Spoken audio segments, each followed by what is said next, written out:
तो अब अपन प्रश्नावली 3.3 का क्वेश्चन नंबर 6 है, उसको सॉल्व करने जा रहे हैं। तो एक बार आपका ध्यान इधर होना चाहिए।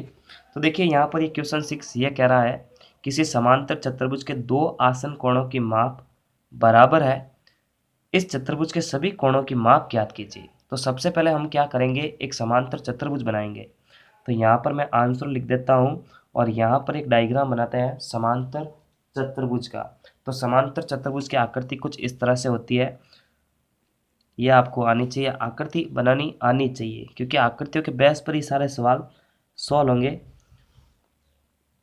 तो कुछ इस तरह से आकृति है जिसमें आमने सामने की भुजाएं बराबर, सम्मुख कोण भी बराबर, आमने सामने की भुजा भी बराबर, ठीक है, ऐसा कोण है। तो ए बी सी और डी, तो ये एक समांतर चतुर्भुज है, क्योंकि इसके ए बी के सामने वाली भुजा है सी डी बराबर, ए डी के सामने वाली भुजा है बी सी वो भी बराबर, और सम्मुख कोण भी बराबर। ए के सम्मुख कोण है सी, ये भी बराबर, डी के सम्मुख कोण है बी, ये भी बराबर।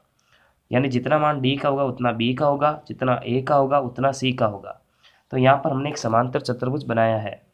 तो ये क्वेश्चन ये कह रहा है कि समांतर चतुर्भुज के दो आसन कोणों की माप बराबर है। तो आसन कोण क्या होता है कि एक भुजा है, इस पर यहाँ पर भी कोण बन रहा है और यहाँ पर भी कोण बन रहा है, ये दोनों कोण आसन कोण होता है, और इन दोनों का जो योग होता है वो 180 डिग्री के बराबर होता है। तो यहाँ पर देखिए एक भुजा हम ये ले लेते हैं, ठीक है, ए बी भुजा ले लेते हैं, और फिर देखिए ए बी भुजा पर आसन कोण ए भी है और बी भी है, कुछ इस तरह से मैंने आपको यहाँ पर बताया है। तो ए और बी का जो योगफल होगा वो 180 डिग्री के बराबर होगा। तो पहले क्वेश्चन की शर्त पे आता है। तो सबसे पहले हम लिख देते हैं समांतर चतुर्भुज ए बी सी डी में। तो देखिए समांतर चतुर्भुज ए बी सी डी में क्वेश्चन की शर्त के हिसाब से हम रखते हैं, ये कह रहा कि दो आसन कोणों की माप बराबर है, तो हम यहाँ पर ए और बी को आसन कोण मान रहे हैं। तो इसका मतलब क्या होगा कि ए बराबर बी, इन दोनों की माप बराबर है, यानी ए के बराबर बी है और बी के बराबर ए है। तो दो आसन कोणों का योगफल यहाँ पर हम लिख सकते हैं, दो आसन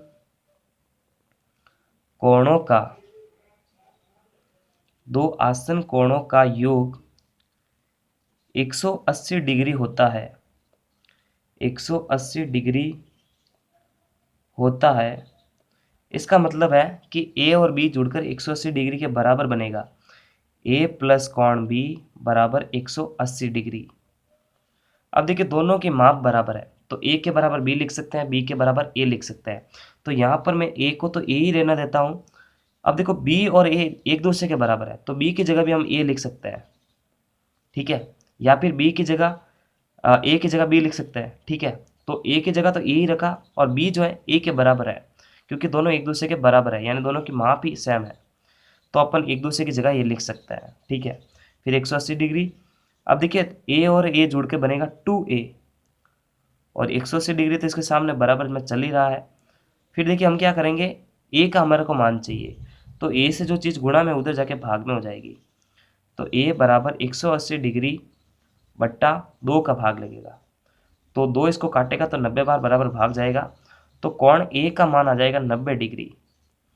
अब देखिए मैंने पहले ही आपको बताया था क्वेश्चन स्टार्टिंग के दौरान, जब ए का मान जितना आएगा उतना ही मान बी का आएगा, क्योंकि क्वेश्चन ने दे रखा था कि दो आसन कोणों की माप बराबर है, तो ए और बी दोनों आसन कोण थे, अब दोनों की माप बराबर है, तो इसका मतलब ए का जितना मान है उतना बी का मान है। तो ए और बी का तो मान हमारे पास में ज्ञात हो गया, ए का मान। अब देखिए आकृति ऐसे तो बनेगी नहीं, 90 डिग्री है, तो आकृति कुछ इस तरह से बनेगी, या तो आकृति बनेगी वर्ग की या आकृति बनेगी आयत की, क्योंकि प्रत्येक डिग्री कोण 90 डिग्री का हो जाएगा। कैसे, जैसे ये आकृति अपन चेंज कर रहे हैं अब आकृति, क्योंकि इसमें तो 90 डिग्री बनता ही नहीं है, क्योंकि समांतर चतुर्भुज में 90 डिग्री कभी बनेगा ही नहीं। तो ए बी सी और डी, ये कह रहा है ए का मान 90 डिग्री है और बी का मान भी 90 डिग्री है, क्योंकि दोनों की माप बराबर है। अब जितना मान ए का होगा उतना मान सी का भी होगा, क्योंकि सम्मुख कोण बराबर होता है। अब इसका सम्मुख कोण है 90 डिग्री ये, तो इस तरह से सभी कोणों की माप 90 डिग्री के बराबर आएगी, और वो जो चतुर्भुज बनेगा वो अब समांतर चतुर्भुज नहीं होगा, वो बनेगा या तो आयत या फिर बनेगा वर्ग, क्योंकि वर्ग में भी सभी कोण समकोण होता है। ठीक है, तो सभी कोणों की माप जो है 90 डिग्री के बराबर है। ए बी सी डी का जो मान है लास्ट के अंदर अपन लिख भी सकते हैं, अतः कोण ए बराबर कोण बी बराबर कोण सी बराबर कोण डी इक्वस टू 90 डिग्री। और वो चतुर्भुज जब समांतर चतुर्भुज नहीं होगा वो बनेगा या तो आयत या फिर वर्ग। ठीक है, तो इस तरह से हमने ये क्वेश्चन सॉल्व किया है। नमस्कार, थैंक्स फॉर वॉचिंग। और पूरे चैप्टर की प्लेलिस्ट की लिंक आपको वीडियो के डिस्क्रिप्शन बॉक्स में मिल जाएगी, वहाँ पे जाके आप बैक टू बैक सारे वीडियोस देख सकते हैं, सारे उदाहरण भी देख सकते हैं। तब तक के लिए लाइक, सब्सक्राइब और शेयर कर दीजिए। नमस्कार, मैं के सपोर्ट।